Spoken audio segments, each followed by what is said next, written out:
j'ai récemment entendu l'interview de Valérie Lorenz-Poinceau, la directrice générale des laboratoires Boiron. On en parlait tout à l'heure. Une interview donc, a été diffusée sur la radio RTL. J'ai isolé quelques extraits de cette interview. Donc, si vous connaissez pas, c'est elle. J'ai isolé cette interview. L'idée, donc, c'est pas de descendre l'homéopathie gratuitement, mais de se servir de ce document dont on va entendre quelques extraits pour expliquer certaines choses. Contexte de l'interview, Madame Lorenz-Poinceau était invitée dans l'émission d'RTL Midi présentée par Céline Landreau et Pascal Praud pour parler entre autres des conséquences du déremboursement de l'homéopathie. Alors je tiens à préciser qu'il y a quelques rares coupes dans l'audio qui sont juste là pour raccourcir un peu les extrêmes et qui ne travestissent pas les propos tenus pendant l'interview. Premier extrait, on écoute. Valérie Lorenz-Poinceau, directrice générale, on le rappelle, du laboratoire Boiron. Cette baisse de la consommation qu'évoquait à l'instant Nathan, vous la confirmez, vous l'avez ressenti directement ? Alors déjà, je voudrais dire que Nathan a bien raison. La baisse a été à peu près de 40% en termes d'unités. Et le paradoxe, c'est que dans le même temps, les patients ont encore très confiance en l'homéopathie et sont très fidèles. Je voudrais attirer votre attention sur une étude qui vient de paraître, qui est Harris Interactive, qui montre qu'effectivement 73% des Français font confiance en l'homéopathie encore aujourd'hui, que 79% l'utilisent au cours de leur vie et que 86% sont favorables au remboursement. Donc vous voyez, il y a toujours cette demande. Ce matin encore, j'ai reçu 3 courriers de patients qui me demandaient encore à en appeler au remboursement de l'homéopathie. Alors, là on a plusieurs affirmations, donc je vais surtout revenir sur les chiffres qui ont été annoncés par la directrice générale de Boiron. 73% des Français ont confiance en l'homéopathie. Alors moi c'est un chiffre qui m'a un petit peu surpris, je me suis dit c'est quand même élevé pour le coup, avec tout ce qu'on a entendu autour, 73 ça m'a paru élevé. Donc ça vient d'une étude Harris Interactive que je n'ai pas réussi à trouver sur internet, donc elles sont pas forcément toutes publiques. Et fin. Voilà. Bref, donc bon, impossible à trouver. J'ai même contacté Boiron, je n'ai reçu aucune réponse. Boiron carrément. Ah oui. Ah bah j'y suis allé, hein. J'ai dit est-ce que je voudrais l'étude s'il vous plaît. Voilà. Donc soit ils n'ont pas encore eu le temps de traiter mon mail, soit ils l'ont ignoré. J'ai essayé aussi de contacter Harris Interactive, mais comment dire, leur formulaire de contact avait l'air un peu dans les choux. Donc tant pis. Oh. Bon, on va dire que cette étude est probablement commandée par Boiron eux-mêmes comme les précédentes études du même style. Alors je dis pas que ça doit être un red flag. Allez. Parce que c'est normal qu'une société cherche à recueillir l'opinion des utilisateurs de leurs produits. Ça n'en reste pas moins une démarche marketing que réellement scientifique. Bon, ça veut pas dire non plus que c'est truqué, mais j'ai perdu mes notes, hop là, voilà. Mais possiblement biaisé, notamment dans la façon de poser les questions, par exemple. On va le voir tout à l'heure. Ça serait pas la première fois que ça arrive, et je parle pas que de l'homéopathie en disant ça, loin de là. On se gardera donc de tirer des conclusions sur la méthode statistique employée, car on n'a pas le document dans les mains. Mais on sait juste que c'est une étude menée en ligne entre le 28 juillet et le 1er août 2022 auprès de 1049 personnes. Voilà. Ensuite, 79% l'utilisent au cours de leur vie. Donc c'est trompeur parce que c'est long une vie. Ben, exactement. Le chiffre en fait, donc il viendrait de la même étude déjà, mais j'ai retrouvé aussi des études Ipsos plus anciennes qui datent d'avant le déremboursement et qui indiquent le même chiffre à quelques pourcents près. Bon. Alors pourquoi c'est trompeur ? Parce que comme tu l'as dit Damien, une vie en principe c'est long. Même moi qui n'ai plus de raison aujourd'hui de prendre de l'homéopathie, j'aurais répondu oui à cette question. Est-ce que vous en avez déjà pris au moins une fois dans votre vie ? C'est la question textuelle. Ouais. Ça suffit que tes parents t'en aient donné quand t'étais petit et hop, c'était un... Voilà, c'est ça. Voilà. Donc ça fait que le chiffre forcément est assez haut. Un peu élevé, c'est ça. Et donc en prendre une fois ou quelques fois au cours de sa vie, bah c'est pas pareil qu'en prendre toute sa vie comme un traitement régulier, forcément. Donc la question formulée est claire, la façon dont la conclusion est énoncée est au moins ambiguë. 86% sont favorables au remboursement. Alors même si ça transparaît dans les études commandées par Boiron, impossible de trouver ce chiffre précisément dans les données publiques que j'ai trouvées. Alors ça sort un peu du coup du chapeau de la présidente de Boiron quand elle l'a annoncé. On va toutefois lui faire confiance sur le fait que la question a sûrement été posée. Cependant, d'après l'étude Ipsos de 2018, les Français étaient 74% à être opposés au déremboursement, d'après l'étude en tout cas, alors que la loi n'était encore qu'en discussion. Aujourd'hui, on en entend beaucoup moins parler et ils seraient plus nombreux, voire très nombreux, 86% à le souhaiter, donc c'est au moins là aussi un petit peu étonnant comme chiffre. Bon, c'est peut-être ce qu'ont donné les conclusions, mais ça reste étonnant. Ensuite, c'était les chiffres. J'avais l'image sous les yeux, mais je ne l'ai pas mis. Ah bah c'est parce que c'est la suite de mon speech, figurez-vous. Bah voilà, tu vois, nickel. Alors l'étude Ipsos nous dit aussi que 74% des utilisateurs jugent l'homéopathie efficace. Alors, Qu'est-ce qu'on peut dire là-dessus ? Je vais vous proposer un truc dingue. Et si les environ 1500 personnes qui ont répondu à cette question avaient tous faux en même temps ? Ah oui, c'est possible, hein. Ça paraît très dingue pourtant. Alors pourquoi ? Eh bien tout simplement à cause de l'effet placebo. Alors j'ai un petit topo qui va être assez rapide sur l'effet placebo, on va pas détailler. Mais donc on entend beaucoup parler, on pense que c'est peut-être un peu magique, voilà, mais non, il n'en est rien. Donc je vais pas vous faire un cours comme je vous disais, mais je vais me contenter de vous résumer ce que c'est. Donc l'effet placebo, qu'on devrait appeler d'ailleurs effet contextuel, c'est l'ensemble des éléments du contexte qui vont aider à provoquer une guérison ou un soulagement des symptômes chez un patient malade. C'est largement documenté scientifiquement et même si on ne connaît pas encore toutes les mécaniques de ces effets, on sait qu'il existe bel et bien et on s'en sert. On s'en sert concrètement, d'ailleurs il y a plein de choses qui participent à l'effet placebo. Par exemple, la couleur du médicament a une influence sur la guérison. C'est pas une connerie. Par exemple, on le sait, ça c'est documenté, si la pilule de Viagra est bleue, eh bien ça lui confère une efficacité plus grande. Ah bah là je bande là. Juste avoir la pilule, c'est bon. Merci Ça marche. Fernande. Ça marche tout de suite. Donc, il y a d'autres critères qui font que ça peut être efficace. Le prix de la consultation, l'origine ethnique du soignant. Oui, les séances d'acupuncture semblent plus efficaces si l'acupuncteur est asiatique. Certains préjugés ont la vie dure.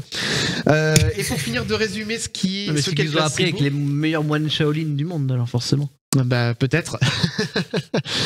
Sachez aussi que l'opposé de l'effet placebo existe aussi, c'est l'effet nocebo, un effet qui provoque des symptômes chez un patient à partir de rien de réellement concret.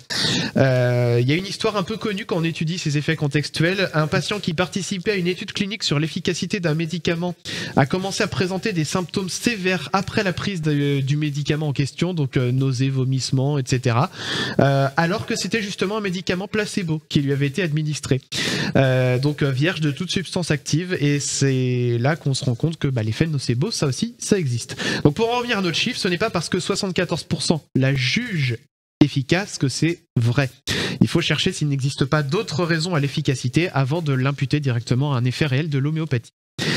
Un autre propos m'avait fait un peu grincer des dents quand la directrice de Boiron parle du prix de l'homéopathie. Écoutez. Une des conséquences du déremboursement, et Nathan le disait aussi, ce sont des prix plus libres. Et ce qu'on constate, c'est qu'ils ont grimpé. Comment vous le justifiez ?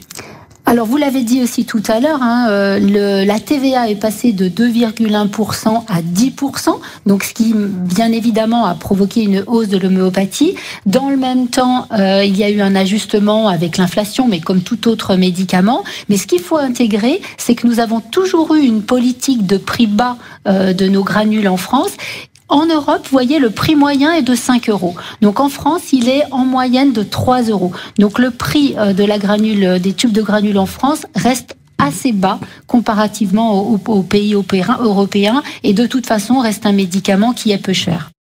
Alors on a toujours eu une politique de prix bas pour nos granules. En France, il est en moyenne de 3 €. Ça m'a fait un petit peu grincer des dents, ça aussi. Pourquoi ?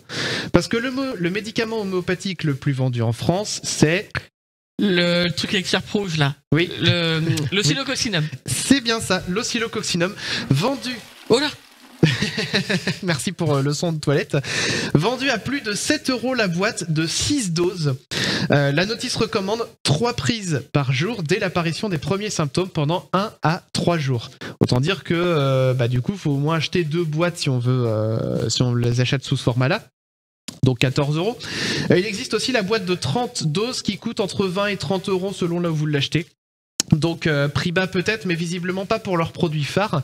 Et là, on ne parle que de remèdes que l'on peut acheter en pharmacie et pas de consultation chez un homéopathe. Ah bah oui, tiens, ce petit schéma justement. Savez-vous comment c'est fabriqué l'oscillococcinum ? Et c'est la vraie recette. Oui. Alors comme beaucoup de médicaments homéopathiques, on part d'une substance qui va causer peu ou prou chez un patient qui sera en contact avec les mêmes effets que la maladie qu'on cherche à traiter. Donc c'est le principe de similitude. Alors on va le remettre. Dans le cas des c'est pas vegan en plus. Celui-ci en l'occurrence non. Donc dans le cas des syndromes grippaux, ce qu'on appelle la teinture mère est fabriquée à partir de foie putréfié de canard de Barbarie, c'est très sympa. Mais pour éviter que la substance ne soit dangereuse, on va diluer cette teinture mère un certain nombre de fois. Dans le cas de l'oscillococcinum, c'est une préparation qui est diluée à 200 K. Concrètement, ça veut dire qu'on prend un flacon, on met notre substance à l'intérieur, on le vide, on remet de l'eau dedans. Et ça fait 1 K. Et je vous ai dit, l'oscillococcinum est dilué à 200 K. Bon, vous répétez l'opération 200 fois. Si vous avez déjà lavé la vaisselle à la main, vous devriez être en train de vous dire qu'avaler du produit vaisselle ne devrait pas vous rendre malade selon le principe de dilution homéopathique. C'est pas le seul procédé de dilution qui existe. L'autre très connu, c'est la dilution CH, qui est presque pareil, sauf que là, on garde 1% de la solution à chaque fois, au lieu de tout jeter. Voilà. Il nous reste encore des extraits un petit peu plus courts, donc autre extrait sur le profil des patients. Est-ce que vous avez d'ailleurs une idée du profil sociologique des patients qui utilisent vos traitements ? Et des profils très intéressants d'ailleurs, parce que et c'est très intéressant pour ces patients-ci, l'homéopathie. On a beaucoup d'enfants qui sont soignés en homéopathie, les femmes enceintes, parce que quand vous êtes enceinte, vous pouvez rien prendre à part l'homéopathie. Alors ça aussi, ça m'a fait grincer des dents, figurez-vous. Alors on a beaucoup d'enfants soignés à l'homéopathie, un argument qu'on entend souvent. Oui, mais les enfants ne choisissent pas. Déjà. C'est les parents qui leur donnent. En général, oui, effectivement. Mais en fait, en général, on utilise aussi cet argument pour justifier que l'homéopathie fonctionne parce que les enfants, surtout les bébés, ne seraient pas sensibles, soi-disant, à l'effet placebo. Sauf que si, les études montrent très bien que l'effet placebo, notamment la simple intentionnalité de guérir un enfant, fonctionne. Et c'est pareil aussi avec les animaux, les études le prouvent. Les femmes enceintes... Je peux dire quelque chose ? Oui, dis-nous, pas tout. Oui, bah en même temps, quand t'as un gamin et que tu crois au Père Noël, franchement, tu peux bien prendre un petit truc avec du sucre. Ça va te soigner, bien évidemment. Ouais, la petite souris, tout ça. Exactement. Voilà, de toute façon, voilà, tu leur fais gober déjà tout et n'importe quoi aux gamins. Alors un peu de béguincé en plus. Voilà. Voilà. Oh là là, on n'est pas ça près. Voilà. C'est un peu ça. Enfin, pas Chris, mais ouais, bah, bref. L'autre propos qui m'avait du coup fait encore plus grincer des dents, c'est les femmes enceintes ne peuvent rien prendre à part de l'homéopathie. Mais on est où là ? Cette affirmation est tout simplement fausse. Il y a plein de médicaments qui, quand ils sont pris correctement, sont sans danger ni pour la mère ni pour le fœtus, et heureusement. Toujours sur la même question, on a aussi cette réponse un peu plus détaillée autour des patients atteints d'un cancer et qui suivent un traitement de chimiothérapie. Les personnes fragiles, les personnes qui sont atteintes de maladies longue durée et qui ont besoin d'un accompagnement, par exemple pour accompagner une chimiothérapie, une radiothérapie. Elle ne va pas intervenir sur le cancer en lui-même, mais elle va intervenir sur les effets secondaires des traitements qu'on doit vous donner. Voilà, donc ça ne va pas remplacer la chimiothérapie, mais ça va vous permettre, avec l'homéopathie, d'aller au bout de votre chimiothérapie. Parce que le problème souvent, c'est que les patients sont fatigués, sont vraiment atteints par des symptômes qui sont des effets secondaires sévères, et donc grâce à l'homéopathie, vous pouvez aller jusqu'au bout de votre chimiothérapie. Ça apporte un certain confort. Ça apporte un certain confort, une qualité de vie qui vous permet justement de supporter des traitements lourds qui sont obligatoires, bien évidemment, quand vous avez ce type de maladie. Qu'on ne soigne pas avec l'homéopathie, on a bien compris. J'aime bien cette petite conclusion de la journaliste. Mais grâce au sucre, on est moins fatigué. C'est ce qu'elle a dit. Par exemple. C'est vrai que quand quelqu'un fait un moi je prends un baguette, bonbon, tu ça donnes me fait un le petit même sucre effet. et ça va mieux, tu vois. Voilà, Là, c'est pareil.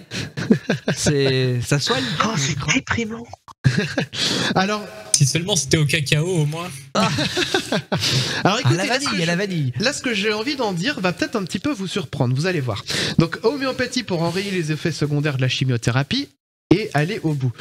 J'ai envie de dire, globalement, si ça vous fait du bien, l'homéopathie, sur ce genre de symptômes, oui, prenez-en. Alors, pourquoi je vous dis ça ? On va dire une chose qui n'est pas souvent énoncée quand on parle d'effet placebo. L'effet placebo va activer donc des mécanismes de guérison dans le cerveau, mais il va surtout, pour faire simple, être efficace sur les symptômes, jamais sur la maladie en elle-même. Donc c'est pour ça que d'ailleurs elle-même elle dit bien que ça soigne pas le cancer, même la présidente de Boiron le dit, ça ne soigne pas le cancer, par contre ça peut aider à soulager les symptômes. Alors pourquoi ? Parce que donc c'est l'effet placebo qui est responsable de ça. Donc autrement dit, ça je viens de le dire, mais vous êtes toujours malade, vous avez moins de symptômes, des symptômes moins forts, voire plus du tout, mais vous êtes toujours malade. Et donc Boiron l'a bien compris, il se garde bien de dire que l'homéopathie soigne le cancer, car il s'exposerait à de graves conséquences en disant ça. Malheureusement, il y a plein d'homéopathes et de personnes peu scrupuleuses qui ne prennent pas les mêmes pincettes. Le souci, c'est que derrière, ça crée des retards de diagnostic et de traitement pour ceux qui n'ont pas envie de se soigner avec la médecine conventionnelle. Et donc, ça crée derrière des chances de survie beaucoup moins élevées pour les patients qui préfèrent se soigner avec ces thérapies alternatives.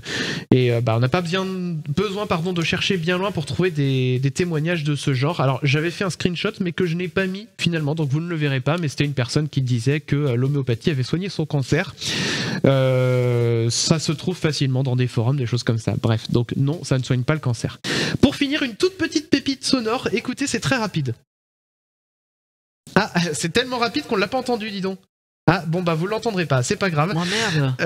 C'est dommage, c'était un petit extrait dans lequel en fait la phrase était tellement mal formulée qu'elle disait littéralement « on n'a pas de vaccin contre le Covid ». Pour le Covid, vous n'avez rien de spécial ? Alors on a rien contre le Covid, hein, qui est un virus et voilà, on n'a pas de vaccin par exemple contre le Covid. Sauf que en fait ce qu'elle disait c'est que Boiron n'a pas de vaccin contre le Covid, donc on l'avait bien compris, j'ai envie de dire. Hein, mais voilà, en fait quand elle disait on aurait pu comprendre dans la phrase que elle disait on de façon générale, il n'y a aucun vaccin contre le Covid. Non, il y en a bien, mais c'est pas effectivement Boiron qui les produit. Alors, heureusement, voilà, donc elle parle que de Boiron à ce moment-là. Donc en source, je vous partagerai tout plein de choses, tout plein de vidéos, dont celle de Monsieur Sam Syllabus, Assermendax de la Tronchambier, qui se sont penchés sur le sujet de l'homéopathie et de l'effet placebo aussi, entre autres. Si vous ne les avez pas vus et que le sujet vous intéresse, c'est le moment de les mettre dans votre liste de vidéos à regarder. Pour finir, donc comme je disais, si vous voulez prendre de l'homéopathie parce que ça vous fait du bien, mais je vous en prie, prenez-en, mais sachez juste que vous le faites en connaissance de cause. Donc comme je vous le disais par le passé, je vous l'ai jamais dit, enfin si j'en ai peut-être parlé une fois, je sais pas. J'ai une anecdote justement que je peux vous raconter en 1 minute pour finir. Un jour, voilà, je faisais une crise d'angoisse, c'est des choses qui arrivent. J'étais sujet du coup à ça pendant quelques années, et ce jour-là, j'avais plus sur moi le médicament que je prenais d'habitude pour me soulager. Alors j'ai été dans une pharmacie qui, évidemment, ne pouvait pas m'en prescrire parce que c'est uniquement sur ordonnance. Alors à la place, ils m'ont proposé le sédatif PC de chez Boiron, un remède homéopathique. À l'époque, je connaissais pas en fait la controverse autour de l'homéopathie, qui date quand même de la controverse en elle-même date quand même de son invention par Samuel Hahnemann au début du 19e siècle. C'était déjà controversé à l'époque, donc ça date pas d'hier. Et je peux vous jurer que dès que j'ai commencé à croquer la petite pastille sucrée de sédatif PC, je me suis senti mieux. Sur le moment, c'était la première fois que j'en prenais, je me suis dit ah putain ça marche bien, pas complètement remis mais quand même bien mieux. J'ai continué à en prendre après pendant un certain temps à chaque gros moment de stress, couplé parfois à de la fleur de bac. Ça aussi on en parlera peut-être un jour, mais c'est pas forcément mieux en termes d'efficacité. Mais faut le dire, jamais la raison de mes crises d'angoisse n'aura été soignée par de l'homéopathie, donc prenez-en, mais ne substituez jamais les traitements médicaux conventionnels, les psychothérapies, voilà, les chirurgies, etc. parce que ça pourrait avoir des conséquences très dangereuses pour votre santé.